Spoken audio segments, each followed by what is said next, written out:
Entre les citoyens et leur justice qui ne cesse de se détériorer. On a voulu comprendre les raisons de ce malaise. Nous avons fait le choix de passer 48 heures dans un endroit que vous connaissez très bien. Yael, nous emmenons, vous nous emmenez même plutôt, dans les coulisses du tribunal de Nancy. Et vous allez comprendre l'impuissance et parfois le découragement de ceux qui travaillent à rendre la justice, les magistrats, les greffiers, les avocats. Ils n'attendent plus grand-chose d'une énième réforme de la justice. Manque de moyens, manque d'effectifs, on en parle souvent. Vous verrez le dénuement dans lequel travaillent ces femmes et ces hommes du droit. Vous comprendrez aussi comment la lenteur des procédures a des conséquences terribles, y compris sur la justice du quotidien. Et on commence dans le bureau du juge aux affaires familiales, le magistrat qui s'occupe des divorces notamment. On retrouve la juge face à un couple qui attend depuis un an que soit enfin tranchée la question de la garde de leurs enfants. À partir du moment où on a des enfants, on peut passer devant le juge aux affaires familiales. C'est la justice qui concerne tout le monde. Vous, moi, tout le monde. Bonjour maître. Bonjour. Alors ce matin, j'avais 25 dossiers. Il y a quand même des gens qui ont déposé des requêtes depuis plus d'un an. Bon, je n'ai plus que des dates qu'à l'audience du 4 janvier.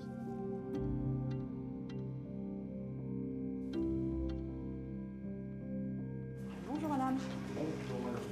Bonjour monsieur.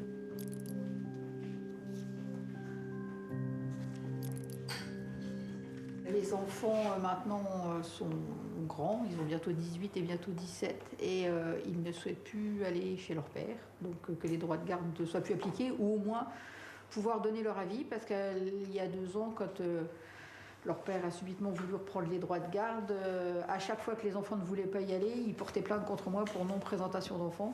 Donc il a fallu à chaque fois aller chez les gendarmes. J'ai eu un rappel à la loi. Alors que les enfants à cette époque-là ont clairement dit aux gendarmes que c'est eux qui ne souhaitaient plus y aller, que c'était en aucun cas moi qui ne voulais pas les laisser partir. Du coup, vous ne les avez pas revus depuis, de toute façon? Si, je les ai revus. Ah bon, d'accord. Grâce au dépôt de plainte que j'ai fait. D'accord. Donc vous les avez revus à partir de quelle date? 2019, si je ne me trompe pas, c'est ça? Le délai de traitement, il est tombé à 13 mois.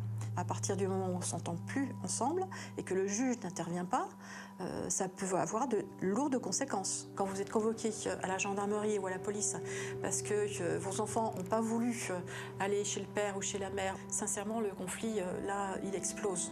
Non, eux, ils veulent juste ne plus avoir de soucis avec les gendarmes, c'est-à-dire que s'il vient et qu'ils n'ont pas envie d'y aller, qu'il n'y ait pas de plainte. On veut juste que papa entende qu'on n'a pas envie d'y aller et qu'il n'a pas à porter plainte. Voilà. Si eux, ils en ont assez, des gendarmes, des trucs, des bidules, des rappels à la loi. C'est un droit de visite et d'hébergement libre avec leur père. Alors la crainte, bien entendu, et vous la comprenez, c'est que du coup, les enfants ne veulent plus aller du tout chez leur père. Ah, mais de toute façon, à la base, c'est ce qu'ils veulent. Eux, si vous les entendez, ils vont vous dire qu'ils ne veulent plus y aller. Au revoir, monsieur. Au revoir. S'il y a un des parents, par exemple, qui a décidé de ne plus laisser l'autre avoir l'enfant, tout le temps où la requête ne va pas être audiencée, la situation va perdurer. Et c'est comme ça qu'on va pouvoir avoir des parents qui ne vont pas voir leur enfant pendant un an et demi, pendant 2 ans. Et ça, c'est très préjudiciable. On fait une première pause sur cette juge aux affaires familiales. Marie Dosé, on voit ces parents démunis qui attendent une décision de justice et qui n'en comprennent pas bien le fonctionnement. C'est l'illustration du fossé qui se creuse entre les justiciables et ceux qui rendent la justice aujourd'hui. Je ne sais pas très bien. La justice souffre énormément de la lenteur, ça c'est évident. Alors elle était déjà, elle souffre d'un manque de moyens évident. C'est très très compliqué de rattraper ce manque de moyens. Et cette lenteur est mal comprise. Là, ce que je constate, c'est qu'il n'y a pas d'avocat à l'audience. Vous savez, nous, on fait un vrai travail avec les justiciables. Et j'avais très, très, très envie là, d'intervenir comme en audience en disant « Mais madame, vous ne pouvez pas demander ça parce que là, voyez, votre fils, il est majeur. » Enfin, on fait ce travail-là aussi. Et souvent, les juges qui nous aiment pas toujours, sont très contents de nous voir arriver dans des situations comme celle-là où beaucoup de choses doivent être expliquées. Et c'est notre travail que de le faire. Mais le fossé entre le justiciable et la justice, il vient surtout de la méconnaissance. Oui, c'est ce que j'allais dire, l'ignorance. C'est quelque chose que vous pointez du doigt. Il faut vraiment aujourd'hui que dès le collège, dès le lycée et même dans n'importe quelle étude universitaire, on on rappelle aux citoyens, on explique aux citoyens ce qu'est la justice. Parce que là, on est au-delà de demandes liées à la stricte affaire familiale. Allez, on retourne dans le reportage aux côtés de la substitut du procureur auprès des mineurs, la magistrate en charge des enquêtes. Dans son bureau, avec sa greffière, les deux femmes écoutent le réquisitoire sévère d'Emmanuel Macron sur l'état de la justice au moment du lancement des États généraux. Les lenteurs, les lourdeurs du service public de la justice ne satisfont aujourd'hui personne. On attend longtemps, on ne sait pas où la procédure en est. Il y a une forme de paradoxe dans notre société. Nous sommes dans un monde où on peut suivre en quelque sorte le colis qu'on a commandé à la minute, mais où ce qui est le cœur de notre vie, qui nous empêche de dormir, on ne sait pas où ça en est. Je sais pas ce que tu en penses, mais les lenteurs, les lourdeurs, nous on a l'impression de les voir de plus en plus au quotidien, mais à cause des réformes justement. Par rapport à ce que disait Macron, du coup, les procédures sont là. Les procédures sont pas perdues. On peut suivre sa procédure, c'est juste qu'on n'est pas forcément toujours très content de découvrir où elle est, quoi. Si vous êtes en garde à vue en octobre 2021 pour des faits, par exemple, qui seraient de 6 mois avant, vous serez jugé 1 an et demi après les faits, quoi.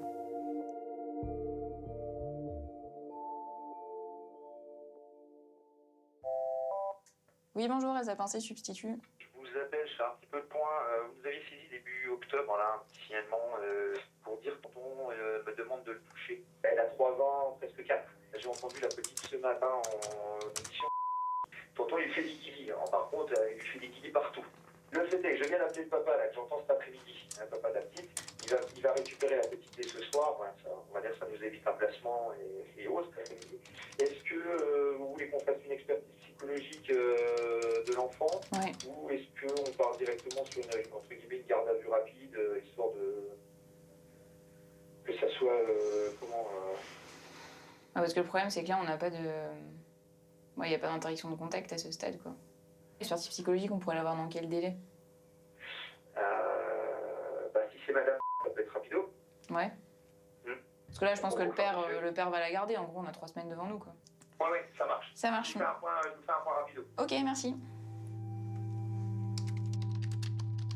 Les experts, malheureusement, judiciaires, on n'en a pas beaucoup, on n'en a pas assez. Et donc, quand c'est pas urgent, des fois, ça peut prendre longtemps.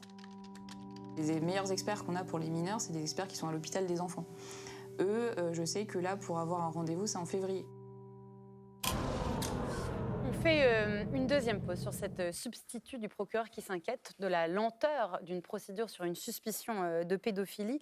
Yael, on voit très clairement le manque de moyens que vous évoquiez tout à l'heure rapidement, Marie Dosé, mais ce manque de moyens d'un système qui paraît aujourd'hui à bout de souffle. Je ne sais pas si vous vous souvenez, en 2016, l'ancien garde des Sceaux socialiste Jean-Jacques Urvoas dénonçait une clochardisation de la justice, en voie de clochardisation. Propos choc, mais effectivement, notre pays est sous-doté en nombre de juges. 11 magistrats en France pour 100 000 habitants, 11 pour 100 000.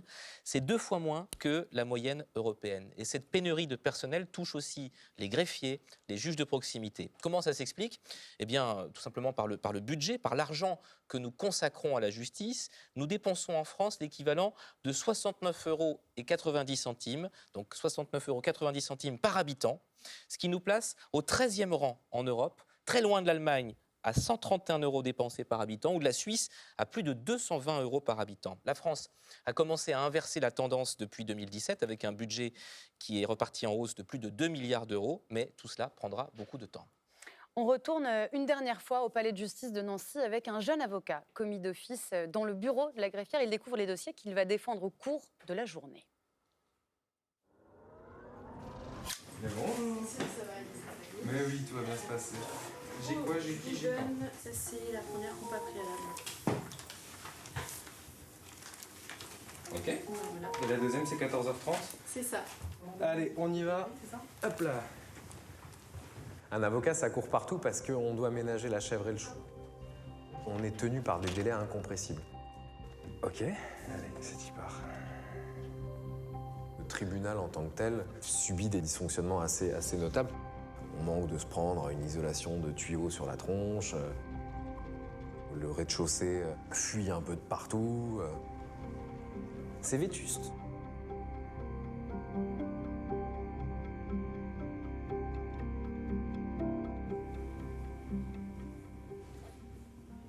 Allez, c'est reparti.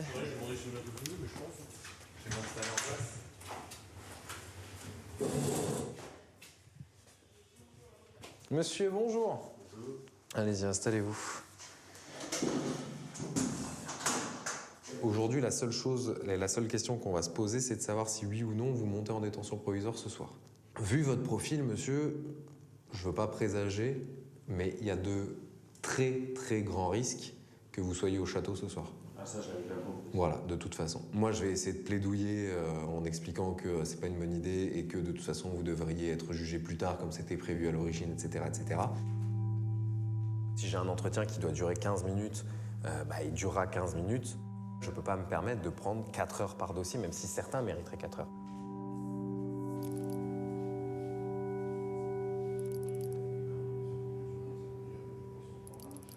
Alors, monsieur, il vous est reproché d'avoir le 17 octobre 2021 outragé des fonctionnaires de police pendant l'exercice de leurs fonctions, notamment en leur disant, entre autres, ta mère, je la baise, fils de pute.